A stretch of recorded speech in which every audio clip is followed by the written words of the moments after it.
കുറച്ച് ജീവിതത്തിലേക്ക് വേണ്ടുന്ന കാര്യങ്ങൾ കൂടി നമ്മൾ മനസ്സിലാക്കണം. അതിന് വേണ്ടിയിട്ടുള്ള പല പല കാര്യങ്ങളുണ്ട്. അതിൽ പ്രധാനപ്പെട്ട ഒന്നാണ് ചില സുഭാഷിതങ്ങൾ എന്നുള്ളത്. പല കവികളുമൊക്കെ എഴുതിയ ഭർതൃഹരി തുടങ്ങിയ കുറേ കവികളൊക്കെ എഴുതിയ ചില സുഭാഷിതങ്ങളുണ്ട്.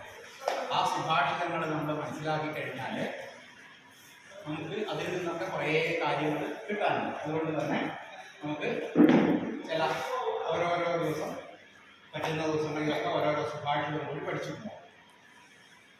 അപ്പോൾ ഇന്ന് ഒരു സുഭാഷിതം പഠിക്കാം. അപ്പോൾ ഞാനതിങ്ങനെ ഓരോരോ വരിയായിട്ട് ഇങ്ങനെ പറയും, എല്ലാവരും ഏറ്റു പറയാം. അതിൻ്റെ അർത്ഥം പറയാം. ഗച്ഛൻ പിപീലികായാതി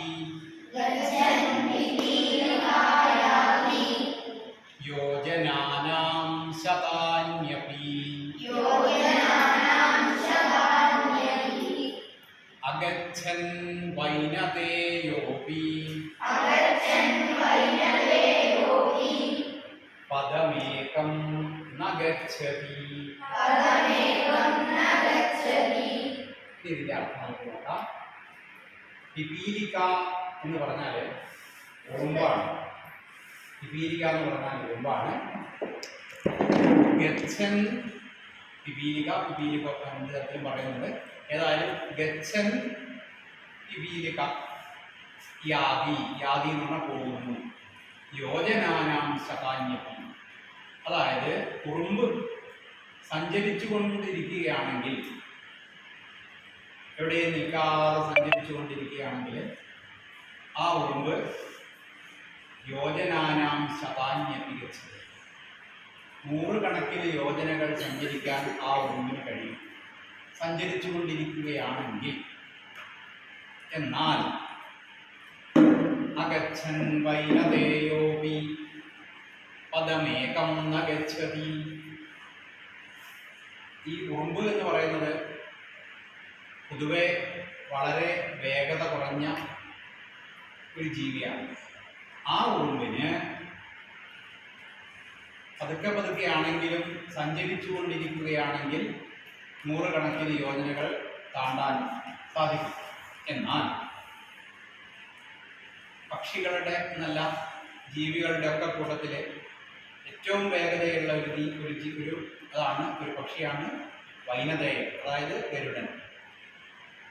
ആ ഗരുഡൻ അഗച്ഛൻ വൈനതേയ, ആ ഗരുഡൻ ഒരു സ്ഥലത്ത് തന്നെ നിൽക്കുകയാണെങ്കിൽ, ഏറ്റവും വേഗത കൂടിയ ഒരു ജീവിയായിട്ടുള്ള ഗരുഡൻ സഞ്ചരിക്കാതെ ഒരു സ്ഥലത്ത് തന്നെ നിൽക്കുകയാണെങ്കിൽ പദമേകം ന ഗച്ഛതി, ഒരു പദം പോലും മുന്നോട്ടേക്ക് നീങ്ങുന്നില്ല എന്നാണ് ഈ സുഭാഷിതത്തിൻ്റെ അർത്ഥം. ഇതിൽ നിന്ന് നമുക്ക് മനസ്സിലാക്കാൻ കുറച്ച് കാര്യങ്ങളൊക്കെ ഉണ്ട്. നമ്മുടെ കൂട്ടത്തിൽ പഠിക്കുന്ന വിഷയം കാര്യപ്രാപ്തി ഉള്ള ധാരാളം ആൾക്കാരുണ്ട്. എല്ലാവർക്കും ഒരേ നിലവാരമായിരിക്കില്ല. ചിലർക്ക് വളരെ പെട്ടെന്ന് കാര്യങ്ങൾ മനസ്സിലാക്കാനുള്ള കഴിവുണ്ടാവും, വളരെ പെട്ടെന്ന് കാര്യങ്ങൾ ചെയ്യാനുള്ള കഴിവുണ്ടാവും. മറ്റുള്ള ചിലർക്ക് അങ്ങനെയല്ല. അവർ അത്ര വേഗതയില്ലെങ്കിലും അവർ തുടർച്ചയായിട്ട് പ്രവർത്തിച്ചു കൊണ്ടേയിരിക്കും. അങ്ങനെ തുടർച്ചയായിട്ട് പ്രവർത്തിച്ചു കൊണ്ടിരിക്കുന്ന ഒരാളാണ് എങ്കിൽ അവർക്ക് പല പല കാര്യങ്ങളും നേടാൻ കഴിയും. പക്ഷേ തുടർച്ചയായിട്ട് പ്രവർത്തിക്കുന്ന ഒരാളാണെങ്കിൽ ഇത്രയും പ്രവർത്തിക്കാൻ വളരെ ദൂരം താണ്ടാൻ കഴിയും, വളരെ കാര്യങ്ങൾ നേടാൻ കഴിയും. എന്നാൽ കഴിവുണ്ടായിട്ടും ഒന്നും ചെയ്യാതെ ഇരിക്കുന്ന ചില ആൾക്കാരുണ്ട്. അവർക്ക് ഒരു കാര്യവും നടക്കില്ല. എനിക്ക് കഴിവുണ്ട് എന്ന് പറഞ്ഞ് എളിഞ്ഞിരിക്കുകയല്ലാതെ ഒരു കാര്യവും പൂർത്തീകരിക്കാൻ അവർക്ക് സാധ്യമല്ല. ഇതാണ് ഇതിൻ്റെ ഒരു ഗുണപാഠം.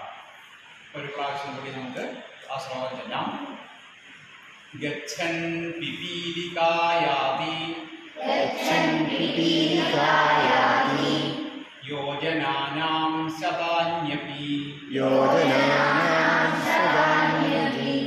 അഗച്ഛൻ വൈനതേയോപി